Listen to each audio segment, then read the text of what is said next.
Welcome to the deep dive. The world of AI is moving at an absolutely dizzying pace. Just seems to accelerate every week.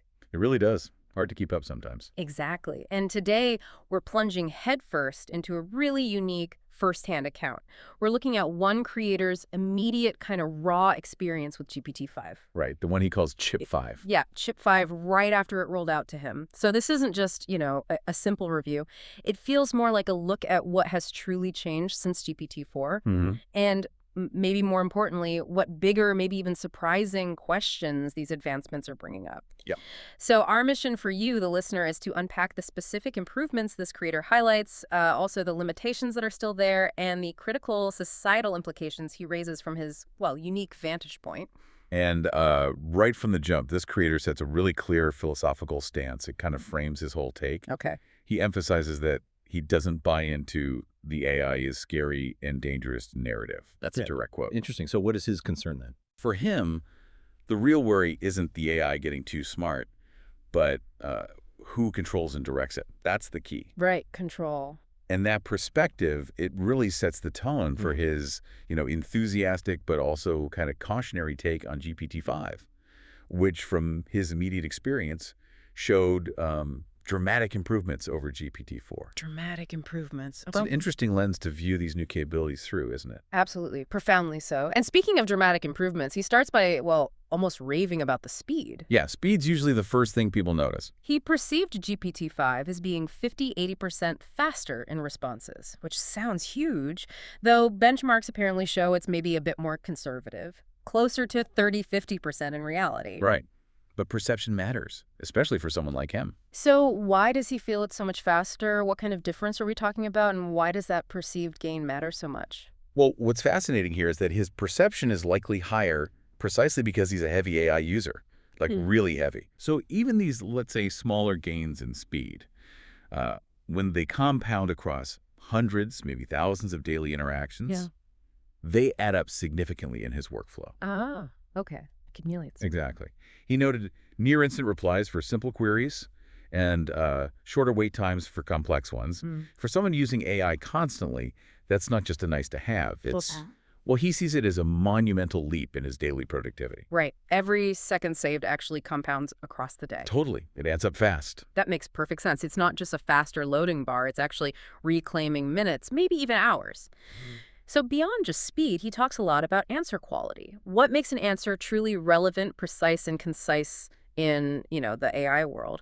And how did GPT-5 apparently tackle that excessive fluff that sometimes clouded GPT-4? Yeah, the fluff factor. He found GPT-5 delivers answers that were much more on point, without all the verbose preamble or unnecessary pleasantries. So instead of GPT-4 sometimes asking these long, cluttered clarification questions, GPT-5 apparently now asks simple, direct follow-ups. Like what? Did he give an example? Yeah, he gave a great one. Instead of a whole paragraph asking about the desired style for an image, GPT-5 now just asks, and I quote, cinematic or realistic. Oh, wow. That's simple. Just that. Simple, direct. It indicates a much more refined understanding of the user's intent. Streamlines the whole interaction dramatically. Yeah, much less back and forth. It's about efficiency of getting the information, not just accuracy alone. It's almost like it's learned better conversational manners, not just better syntax. Seems like it's matured significantly. That's a good way to put it. And that kind of ties into the next point he made, smoother conversations. He noted fewer interruptions and disconnects during long back-and-forth chats, which, yeah, that was a real pain point before. Definitely. Context loss was frustrating. He also apparently experienced fewer bugs when interrupting mid-response, and generally more stable multi-turn dialogue compared to GPT-4. What does that mean for how people will actually use it day to day? Well, if we connect this to the bigger picture, right, more stable and precise conversations mean users can maintain their train of thought much better. They can achieve their objectives more efficiently. Okay. It makes the AI feel much more like a true collaborative partner, maybe, rather than just a tool that sometimes, loses context or gets stuck. Yeah, it removes that layer of frustration that a lot of heavy users definitely felt. Absolutely. So if that speed translated to conversation flow, did it carry over into other media types like image generation? What did he notice there? Yeah. Good question. He found the creation speed for single or multiple images to be much faster. Okay. And here's where it gets really interesting. GPT-5 can now apparently handle generating 4 images in parallel with minimal slowdown. But 4 at once. Oh. Wow. Yeah. Which he points out GPT-4 often just stalled. It would get stuck completely on the 4th image sometimes. I remember that being an issue. And he felt that the quality is maintained possibly slightly better. So faster and still high quality. That's not just a small tweak then. That sounds more fundamental. It could be. It hints at maybe a fundamental re-architecture, perhaps in how it handles computational load or even like its memory management. Who knows for sure, but But for creators, it means waiting less, creating more. exactly. It's a productivity multiplier in a very tangible way. Less waiting, more doing. Huge leap for visual creators, definitely. And for those of us who kind of juggle different AI models sometimes, there's apparently a big convenience factor now with model selection. Oh yeah, that's a nice touch. GPT-5 now automatically chooses the most appropriate model for the task, Ah. which, as he explains, eliminates that whole manual choice process from before. Right, deciding which version or specific model to use for this or that task. Yeah. And he said this saves the user 5–10 minutes previously spent deciding, which might not sound like a ton, But but it adds up, like the speed thing, removes friction. exactly. Wow. That's a significant user experience improvement. Yeah. Those minutes add up, and removing that, cognitive load of selecting the right tool, it just streamlines things, lets the user focus purely on the task. Yeah, making the AI work more seamlessly in the background. That's smart. Mm-hmm. Okay, so it sounds like a pretty revolutionary leap in, well, in quite a few ways. Speed, quality, conversation, images. But even with all these advancements, did our creator hit any walls? Where did GPT-5 still fall short for him? Well, yeah, it wasn't all perfect. The virtual agent, despite the overall improvements elsewhere, still seems to have significant limitations. The agent. Okay, what kind of limitations? He highlighted a monthly task limit of 40, which he personally felt was too restrictive for even like normal use. He noted he only had 16 left for the month himself. Only 40 tasks a month? Okay. And maybe more critically, he found significant reliability problems. He estimated that in 50% of attempts, the agent fails mid-task. 50%, half the time. Yeah.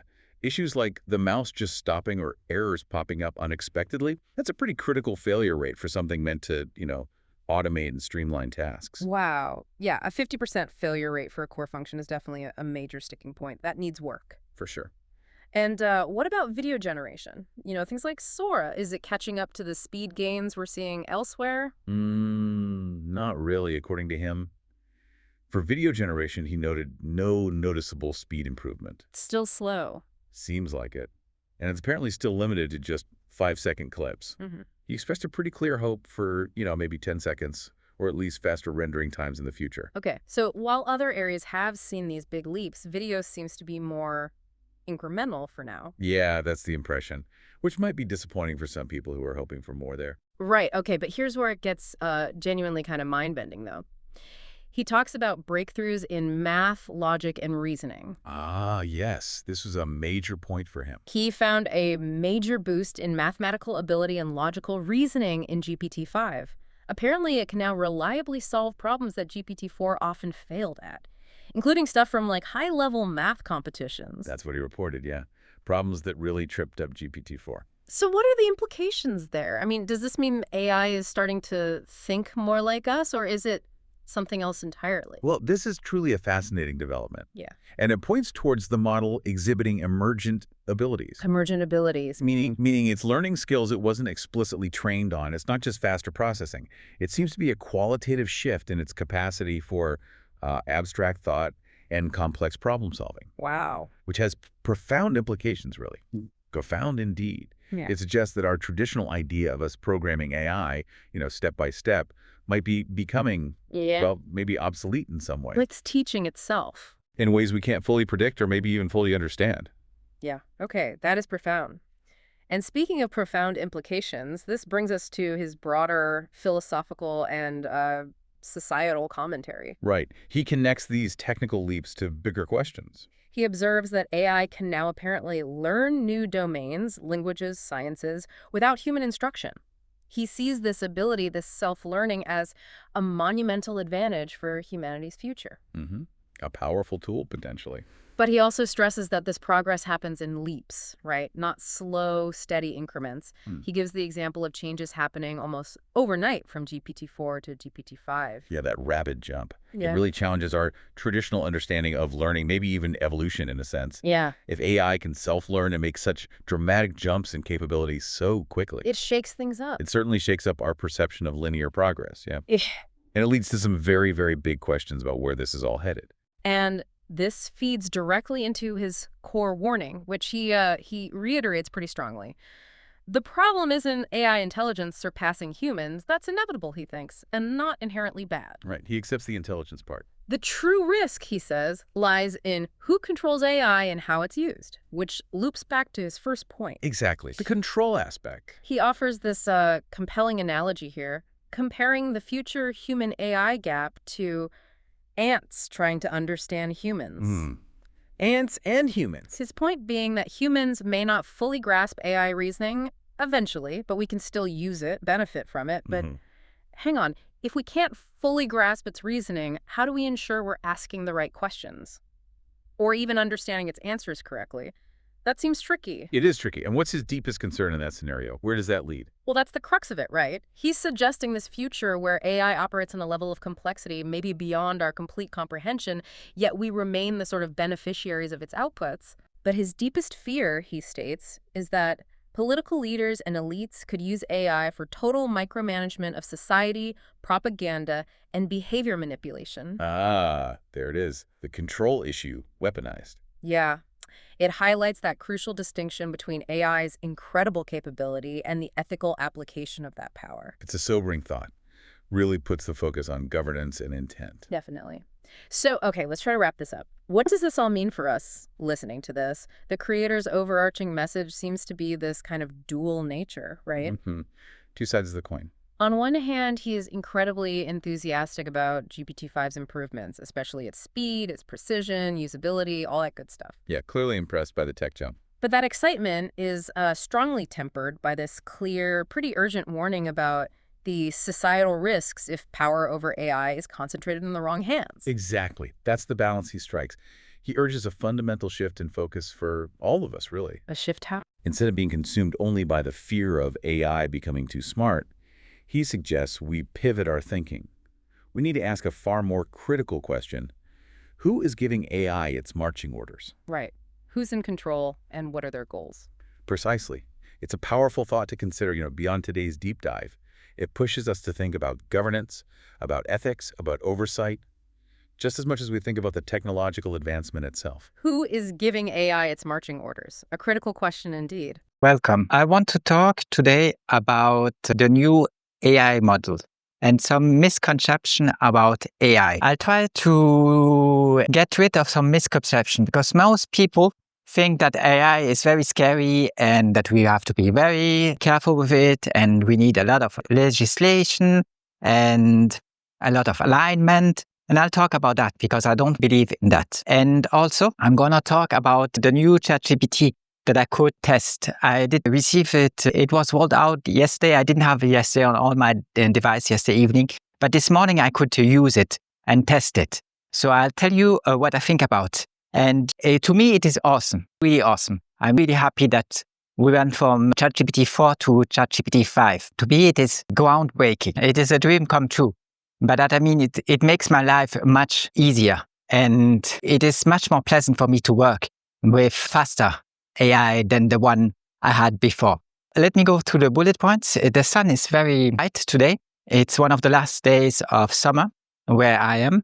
And I cannot be too much in the sun because I will get sunburned. I don't use any sunscreen because I don't think it's very good for you. I have published a video about that where doctor says that the best sunscreen you can have is melatonin, your natural sunscreen. And he is not recommending using too much of the sunscreen they sell to you. You can check that out if you're interested in health.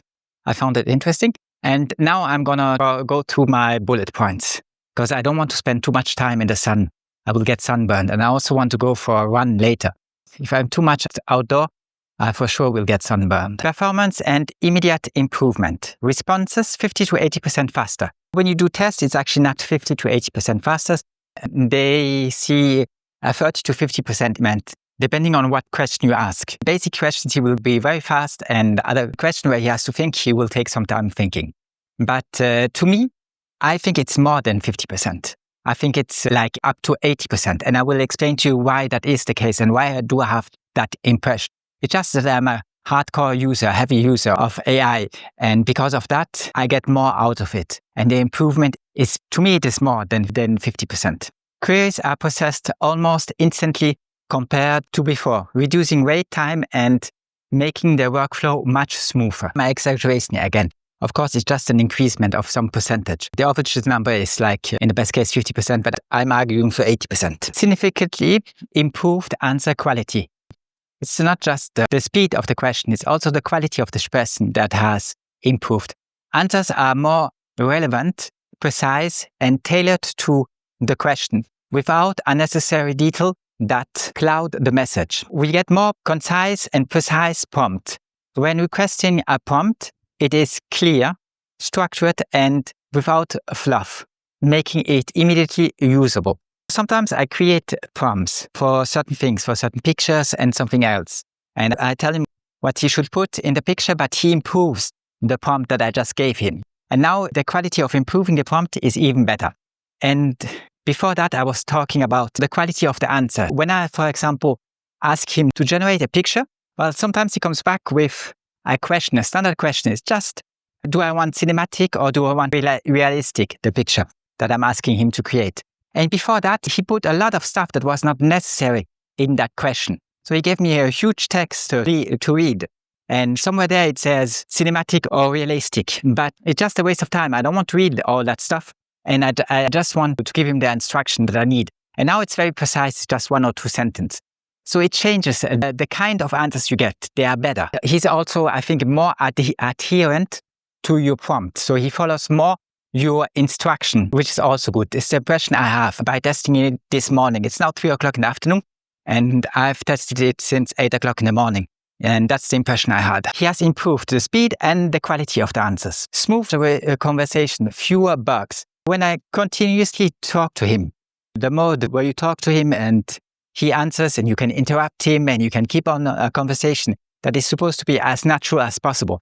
Before that, when I talked too long, I was cut out and there were a lot of bugs and sometimes he stopped working. He didn't respond immediately and I had to lunch him 2 or 3 times until he started talking with me. I think those bugs are fewer now because we're using GPT-5. I think that has improved also, but I didn't test that a lot, but that's my impression. Yesterday evening, the rollout started. I received it on my smartphone before I received it on my PC. And I had a conversation on my smartphone with him, and it was better than usual. That's all I can say for now. But I think it did improve for the continuous exchanges. Are more stable with fewer interruptions or disconnections than before. Faster image generation, stable quality. Images are created more quickly, even when generating several at once, while maintaining good quality. I sometimes create 4 images at the same time. And before that, with GPT-4, I launched the 4. I just put one prompt after the next in 4 tabs. And when I reach the 4th prompt, it is really hard for him to launch the prompt. He starts bugging. He's out of, it's like if he has no more RAM. He has no more capability of processing. I'm exceeding his power, I'm exceeding his memory. He starts lagging a lot. And I have to wait 1, 2, or 5 minutes to create the 4th picture. Now he still gets slower when I reach the 4th picture, but it's less than before. I get through it much faster.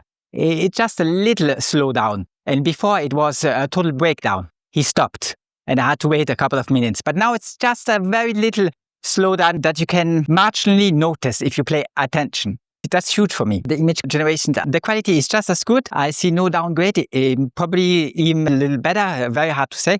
But the speed with which it creates those images is faster than before. For me, much faster. The system automatically picks the most suitable version to answer the question without the user having to decide. Before, there were a lot of models. I don't know exactly how many, but I think there were 5 or 10, between 5 or 10. Even for me, it was hard to pick the right model because I never knew exactly which I should choose and I had to think about it. I had to ask questions and so on.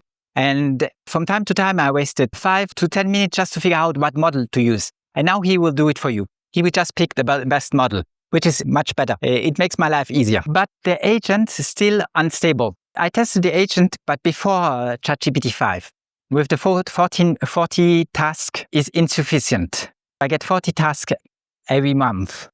And yesterday I used it again and I had 16 tasks left. That's not a lot, 16 tasks left. So I have to be very careful with when I use it and for what I use it. Because 16 tasks is not much. I can waste that easily in one go, in one day. I can easily use it more than that. I tried my best. I only used 6 out of 16. But 3 times out of 6, he messed up. So 3 times he stopped working. 3 times he got some issues, some technical error message, or he stopped moving the mouse, or he was able to hit the right button like 3 or 4 times, and then the 5th time he stops. Nobody knows why. So he's still very unreliable. The virtual agent, GPT agent, still crashes regularly, and its monthly limit is too low for heavy use. No, not just for heavy use, but for normal use also. A 5-second video, still slow, unchanged. What didn't increase at all with my testing this morning is the speed of the Sora video. Well, there were periods where it was worse than this morning, but I don't have the impression that there was a speed increasement. In the time it takes him to create one of my 5-second videos, I don't think there was any speed increasement this morning. I did see speed increasement in generating picture, but I did not see any speed in generating video. So I don't think that ChatGPT-5 has any impact on Sora, and that's unfortunate. I hope for longer and faster videos. With Sora, I hope it will be the next thing that will improve. The next expectation is for Sora to produce longer videos in less time. So I wanted to, at least, if possible, instead of 5 seconds, to make 10 seconds videos. And if that's not possible, if you cannot pull it up to 10 seconds, then at least make the 5 seconds creation much faster. So that the 5-second creation of a video doesn't take me more time than to create a picture. And even a picture is not instant. It's still slow. You have to wait. It generates it slowly. And finally you get the picture. Like at the beginning of the internet, when everything was extremely slow and the picture took forever to load. ChatGPT-5 has much better math and logic. Calculation, probabilities, and logical exercises are now much more reliable than before. So that's great. It's ChatGPT-5 who managed to win the Olympiad, the math Olympiad. Nature of AI and its abilities. And math was the thing he was really striking with. It is really great that this has improved. Now let's talk about self-learning and unpredictable AI. A lot of people are very scared about unpredictable AI. And I don't share at all the narrative online. And I will try to explain you why.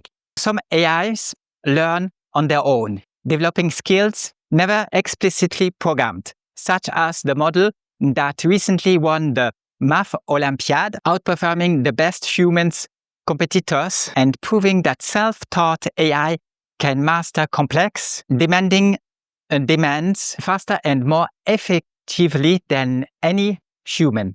AI can master complex domains, stuff that is very hard for humans than any humans. He will exceeding us on every level right now. Unexpected emergent abilities. Some AIs spontaneously develop talents, language, and science, and they were never explicitly taught, revealing potentials beyond our foresight. Since he learned stuff without us having to explain it to him, it is huge for our future.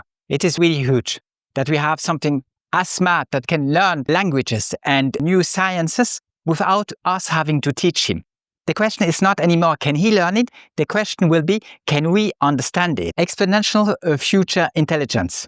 Progress is happening in leaps with the potential to reach colossal levels of intelligence. It's happening in leaps. Yesterday, AI was still slow. I still had to use the Model 4. And now everything changes. I get the Model 5 and it's much faster. My workflow gets much more pleasant. I can do much more. I'm not slowed down by waiting for answers or having to figure out his response, which isn't clear or too long when there's no point in making something long. I don't mind him giving me long answers, but when I want him to talk about something, not about some basic stuff like asking me, is it cinematic or realistic that you want? For that, I don't want a huge text. He's much better. And it's a leap. I didn't have it yesterday. I do have it today. It's just huge. What I did get in just 1 month. In 1 month, there were so many releases and so many breakthroughs. Really amazing. Exponential future intelligence. Progress is happening in leaps with potential to reach colossal level of intelligence. So the intelligence reached by AI will surpass anything you can dream of or think of. Human AI gap soon unbridgeable. Well, soon. I don't think I will be alive to see that. But one day, the human AI gap will be unbridgeable. And it won't take so long. It will take maybe 50 years, maybe 100 years. The AI gap will soon be unbridgeable. And I don't think it is so far off. So I think it will happen fast. Maybe I'm not around, but my kids should be around to see it. I don't have kids, but you get the idea. Huh? Like ants unable to understand human reasoning. Humans will be too limited to grasp AI's progress. This does not mean we cannot use AI. It will still do what we ask, but the real danger lies in who gives the orders. Political rulers and power-hungry elites capable of using this limitless intelligence for total micromanagement of people and thoughts worldwide. This is the danger. The danger is not that it gets so smart. The danger is who will use it and for what will it be used. That's the danger. The danger is your dear leader that you elect very hard every 5 years. That's the danger, what he will do with it. And we will talk about that. Influence, propaganda, and free will. So invisible influence on behavior. Algorithms steer our choices and opinions subtly, suddenly, often without us noticing. Erosion of digital alternative view. So people think there's no more digital free will. And I will propose you an alternative view because I actually don't share that opinion. The real problem is not that AI inherently manipulates us. It's that ruling powers fear we might hear the opposite opinions and form our own judgment. The real problem is not that AI is inherently manipulating us. It's that ruling powers fear we might hear other opinions and form our own judgments. People are very scared that we might start thinking differently than they tell us to think. Right now, everything you do, everything you say, is just somebody who has put an idea in your mouth. You never thought about it. You have never examined it. And nobody wants to do that. Nobody. None of my friends wants to examine his thoughts. They all just want to repeat propaganda because that's easy. That's what they know. That's what gives them the illusion of security. And that's with what they make their money. As a teacher, as a lawyer, as whatever. You just repeat the propaganda, but you never ask any real question. That would be very bad. You would be sanctioned immediately. You would lose your job. You won't make any money anymore. They will say you disturb the peace. It will be very bad. You will end up in prison. So you don't ask questions. You just do what the propaganda tells you to do. And AI could make you break out of this. AI could be a liberating tool, breaking propaganda chains. But only if it's free from state-imposed biases. Heavy regulations turn it into another mouthpiece of statist brainwashing. When you get very heavy regulation, and that's what everybody wants. I'm so scared about AI. They shouldn't be scared about AI. They should be scared about the man using AI against you. That's what they should be scared about. But about that, they never think.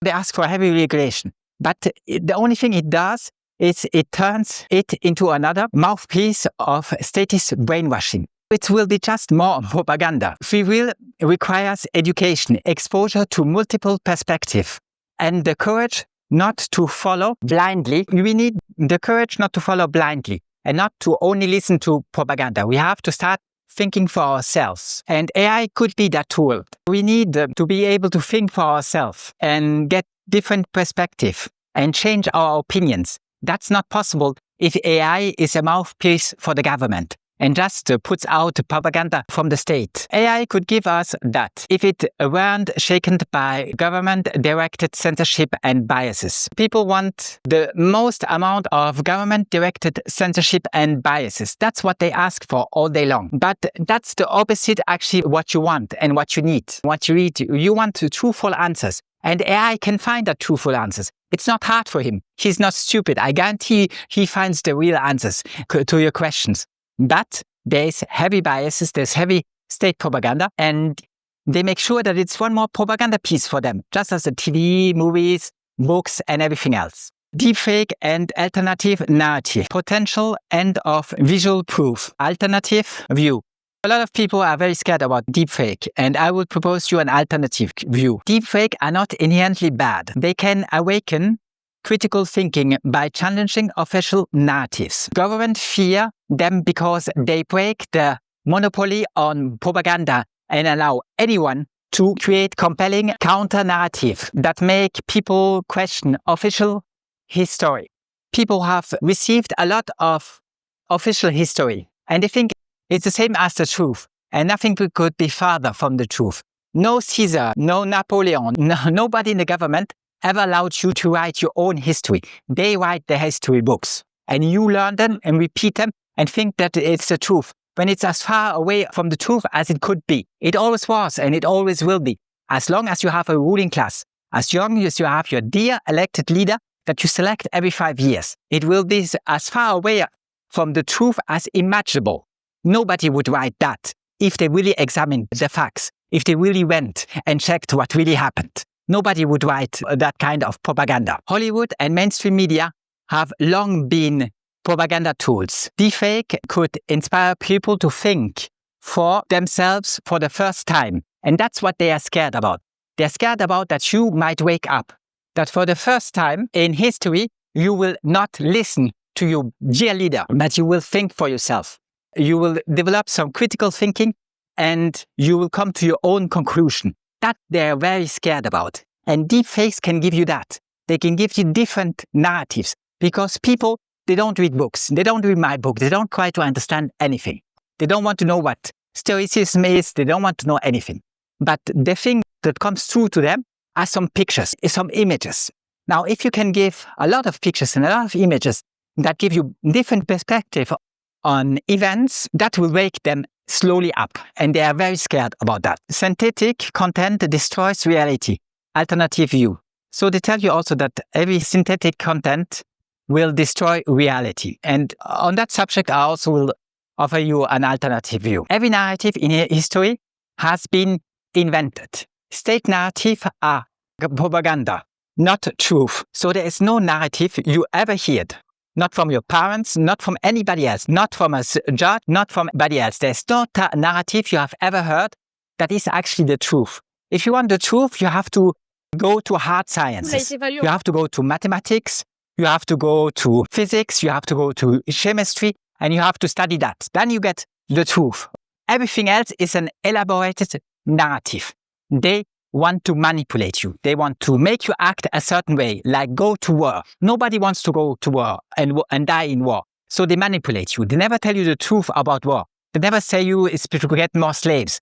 It's for political strategic advantage. They never talk about that. They just tell you, if you don't go to war, something horrible, indescribable will happen to your wife, to your kids, and your friends. And then people start fighting. They start fighting out of love. They start fighting because they think they have to defend something. And that something extremely horrible, indescribable will happen. They lie to you and they exploit your weakness. Because they know that deep down, you are good. And a good man doesn't want to kill another man. So they lie to you. Very few people would go to war where if you give the true reasons. There are maybe 5 or 10 exceptions. There are psychopaths who enjoy killing people. That exists. But they were also created by the narrative. They were also created by the state hate that they received during their entire childhood. They manipulate you. They learned a lot from Freud and other people. They find ways to manipulate you and make you do things that you would have never done on the normal condition. Synthetic content destroys reality. Every narrative in history has been invented. State narratives are pure propaganda, not truth. has nothing to do with truth. If you want truth, you have to have an independent body, something like the Red Cross, that goes and examines what happens, and totally independent, not depending for finances or anything else. And you cannot put them in front of a judge or condemn them to a prison sentence. Not that like Julian Assange, who ends up in an embassy and in jail. Not something like that. Nothing to do with that. You have to have independent people who examine and give their conclusion to the public. And then you can read it and then you can make your own opinion. That they do not want. They did everything possible to make sure that that never happens again. They were never interested in the truth. They're interested in power and more power. And AI will give them more power. That's what they're interested in. Governments are interested only in power and control, using violence domestically and abroad. Governments, they were never intended in truth. Their only interest lies in power and control. And AI is a great tool for that, for power and control. And they will use violence domestically as well as abroad. That's the only thing they do. They know nothing else. They won't create a video with you. They won't talk to you. Yes, they say a couple of things. It is scripted. It is just propaganda. It is all lies. It is all nonsense. I do not understand why anybody would ever listen to that. Every time I see them talk, I want to throw up. It is really disturbing, all those lies and all that bullshit and never saying anything sincere or honest. I cannot take it. It's too much for me. I never listen to them. Truth comes from independent, constraint-free research in science, not from political storytelling. What you get is political storytelling. This has nothing, absolutely nothing to do with truth. It is a way of manipulating you because nobody listens to me. They would wake up if they listened to me, but nobody listens to me.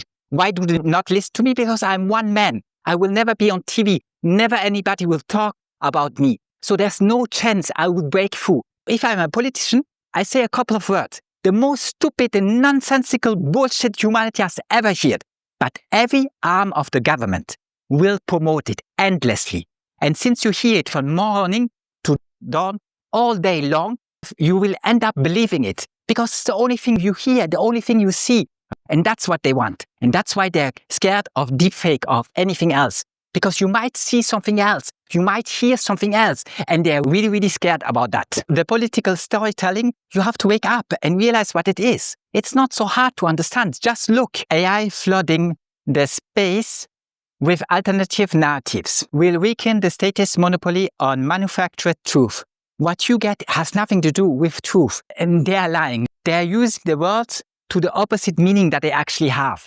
They tell you something is hot when it is cold, and so on. They are lying to you. The manufactured truth, which is propaganda, is the definition of propaganda, that might stop. You might wake up if you get alternative views. And the only way to get alternative views is that critical people who think, produce those alternative views, and that you are curious enough to look at them. If that happens, you will wake up. Control and power structures.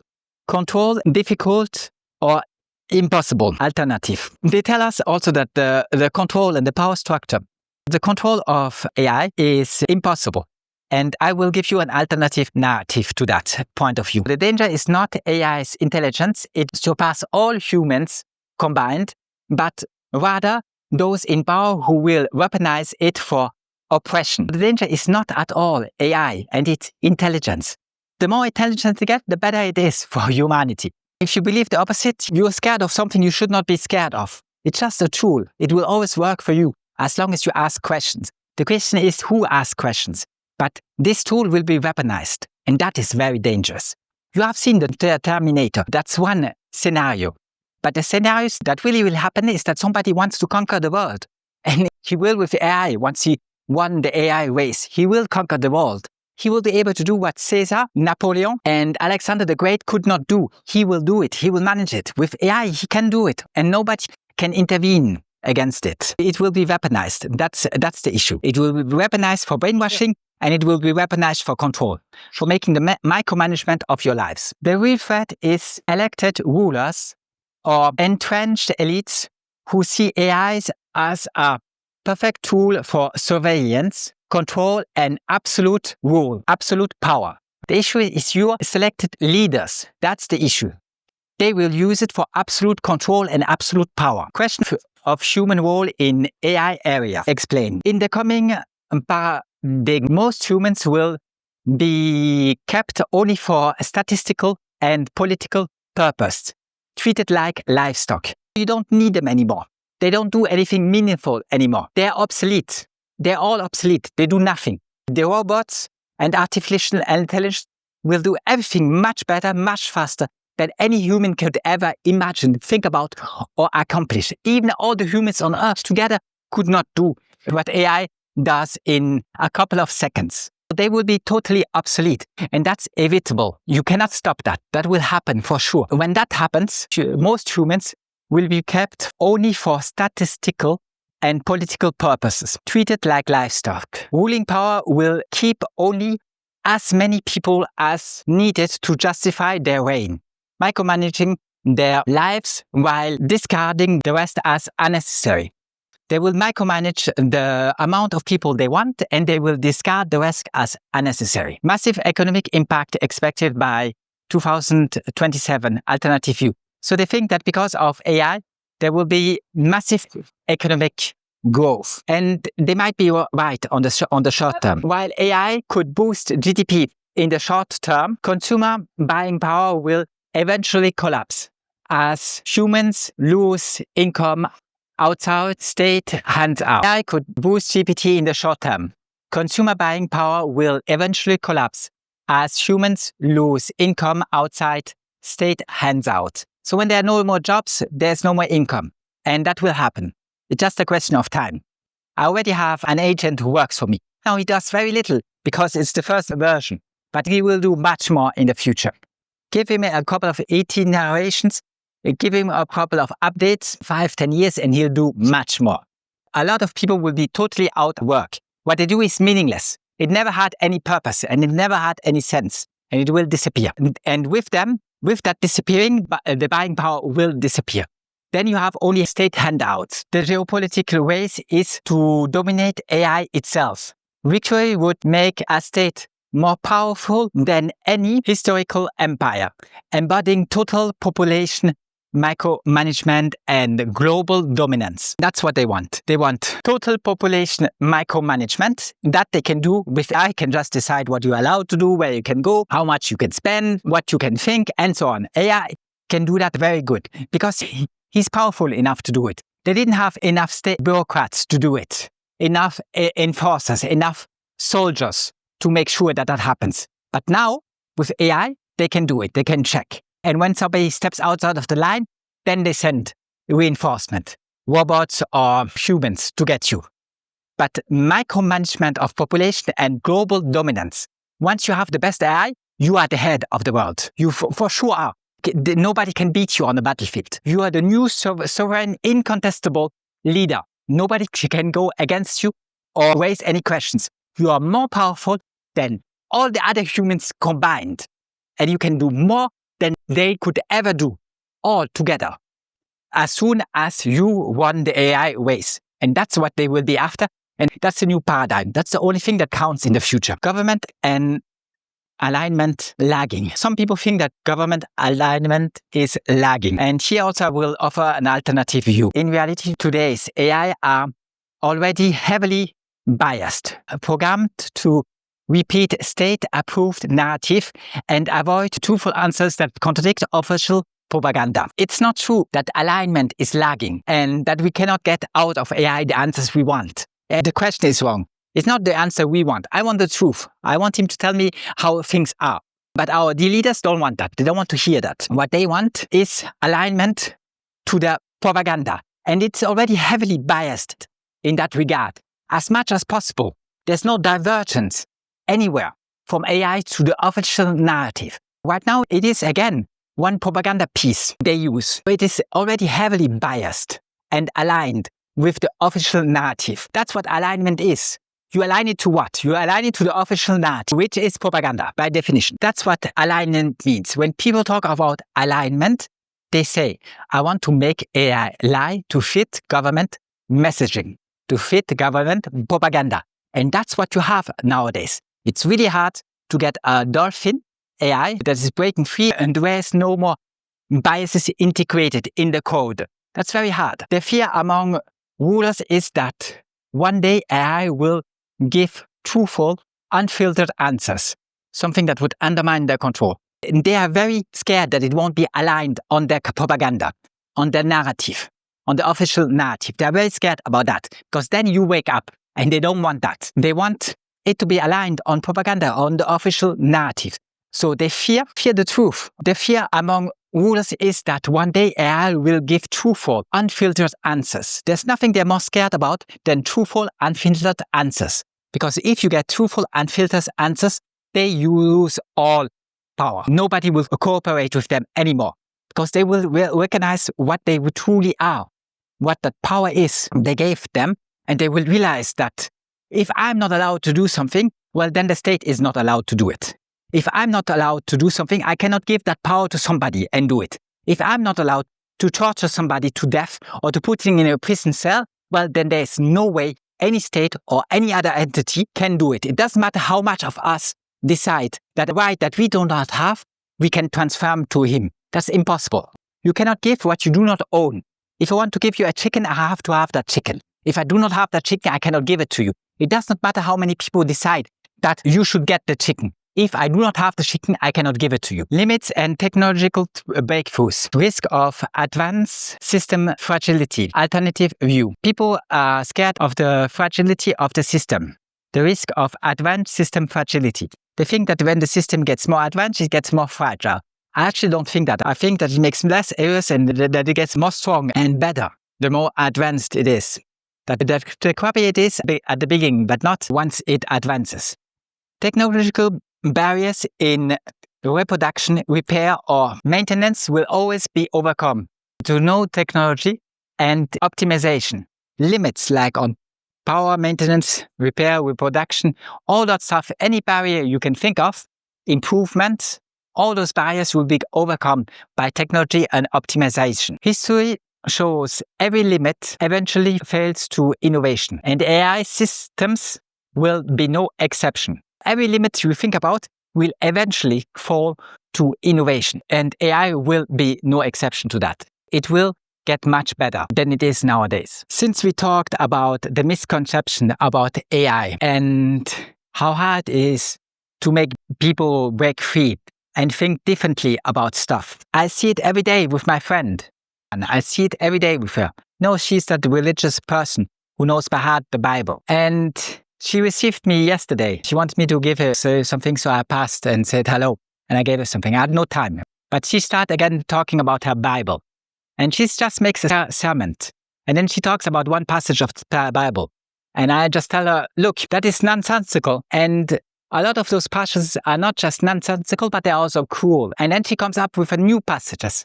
And she thinks the new passage she talks about will make magically the old passage disappear.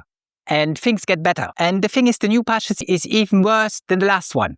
They're all nonsensical. They're all as far away from reason, logic as possible. The idea that you just have to keep reading it, learning by heart, and finding new passages in it, because the magical book, if you find enough passages and you read and you believe in enough nonsensical passages, in a magical way, the mistakes will disappear.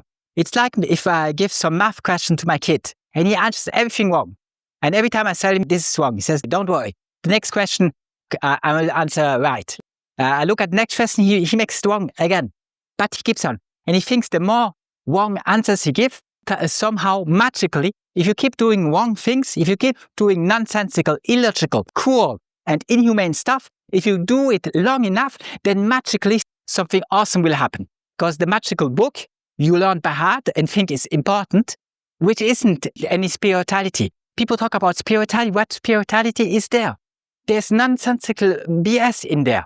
There's stuff like you should not cut your hair close to your ear. And that's why a certain group of people don't cut the hair close to the ear. And nonsensical stuff like this. What you should eat and what you cannot eat. I mean, what's a God telling you how you should cut your hair and what you can eat and what you cannot eat? But whatever you say and whatever you do, it will make no difference because people will keep believing and repeating the same stuff. Hello. How are you doing? I'm fine. Thank you. YouTube? May I join? What do you want to do? I want to start a channel or Twitch or YouTube. I would like some advice from you. Instagram, YouTube. AI? No. AI makes people smarter. Wow, nice, man. That was a YouTuber, somebody who streams, who makes video, makes content. And he wanted to have a chat with me. Anyways, what I was saying is that it's very hard for people to question themselves and ask themselves if what they believed in changes. I understand my friend Marianne. Since she's a little girl, she had her propaganda. Her parents told her that religion is important and the Bible is important and that you have to be a good Christian. So she learned the Bible by heart. And she thinks if she keeps learning the Bible by heart and repeating stuff that is nonsensical and does not any good, I don't see how it makes any good to know that you should not cut your hair close to your ear and stuff like this. I don't see how that will improve your life. But if you keep on looking at that nonsensical thing, at those mistakes, somehow something good will happen. And there's nothing I can say to make her change her opinion, to make her have a different look on life and people. There's nothing I can do about that. All I can do is hope that sometimes she starts thinking. She starts thinking on her own. People think they are below the law, and they always look for a law. So it's either the divine law that they think is in that magical book, which tells you a lot of nonsensical stuff that nobody does today, but it's in there. So it's important. And if you don't think it's important, you just jump the page and find something else that is also nonsensical. But if you keep doing that all day long, at the end, the result will be good. People think that. And the thing is, it's very hard to make them break free. But all I can hope for is that some people come back to reason. Some people ask themselves questions. You don't need any law. There's no book.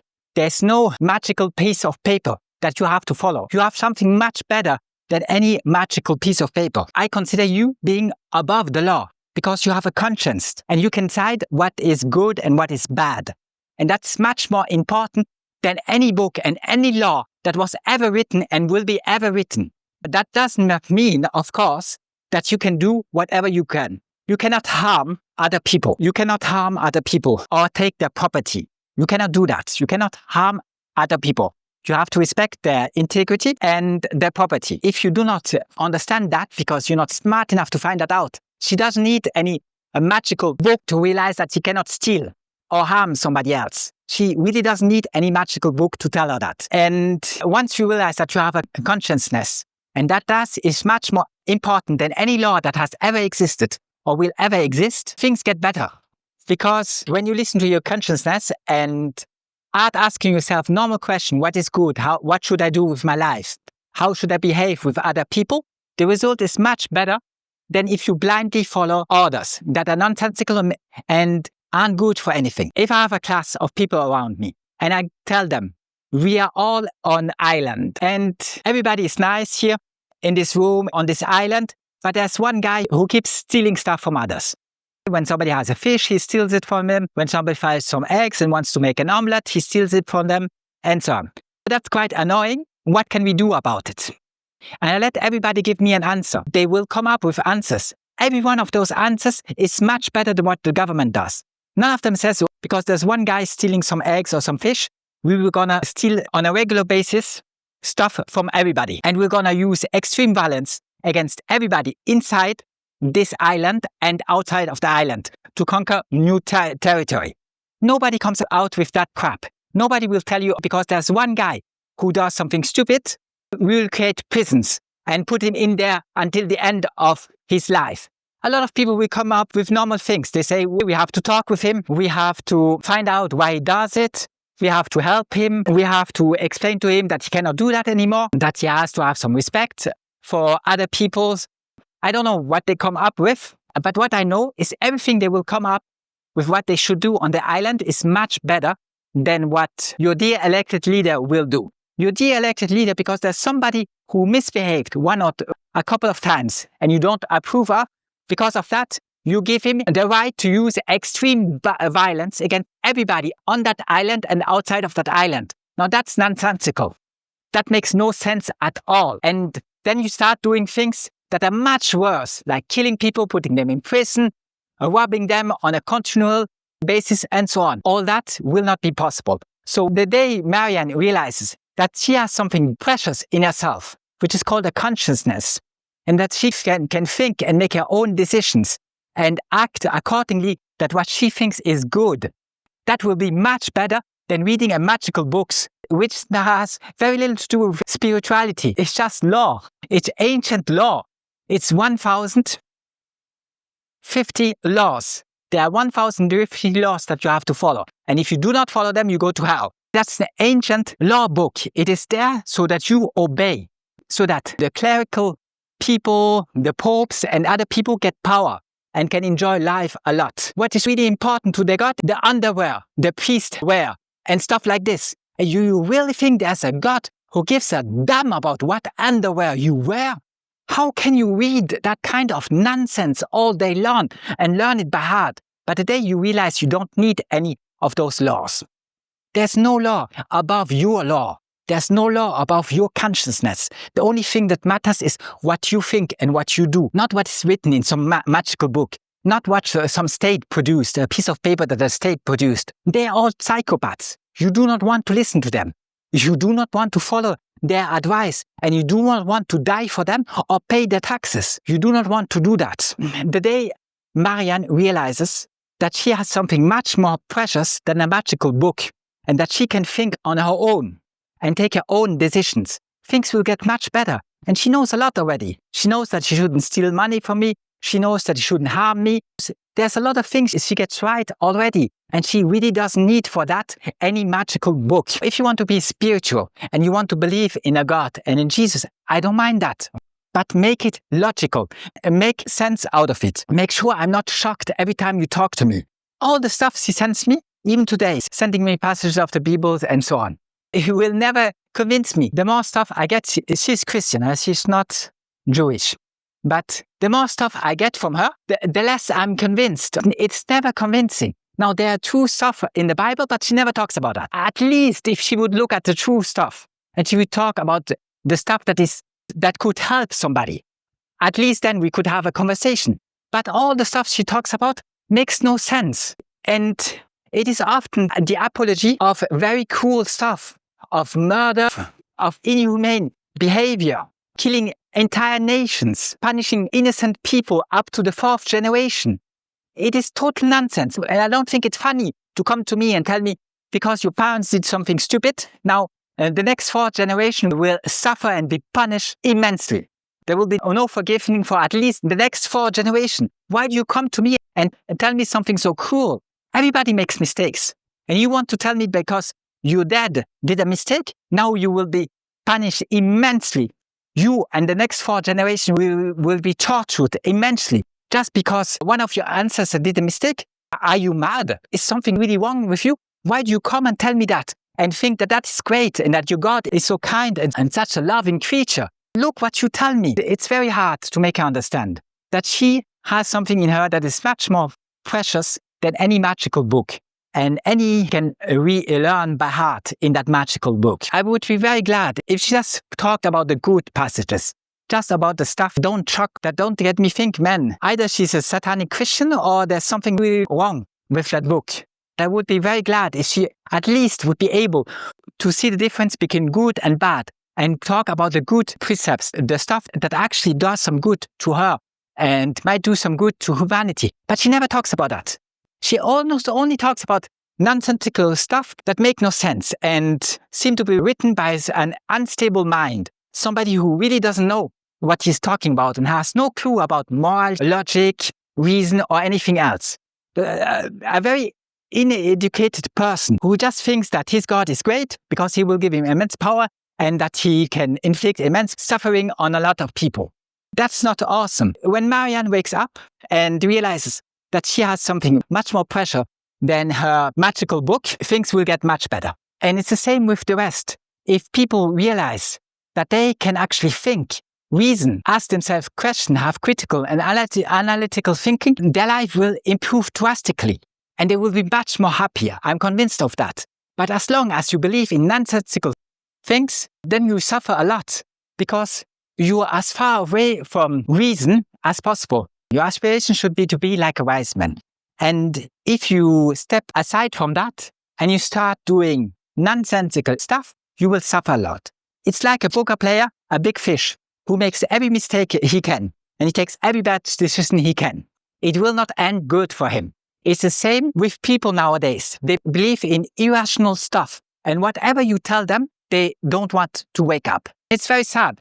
There's no chance I will ever change that. She's a good friend, Marian. I see a lot. She sends me a lot of messages. We talk often, but nothing I've done until now makes any difference. She will not change her opinion. And that's the same for everybody. They just keep repeating the same propaganda over and over because that's the only thing they learn, they know. And since they are a child, they were taught that that is good. And you have to do that to be a good person. So they keep doing it. That's the only thing they know.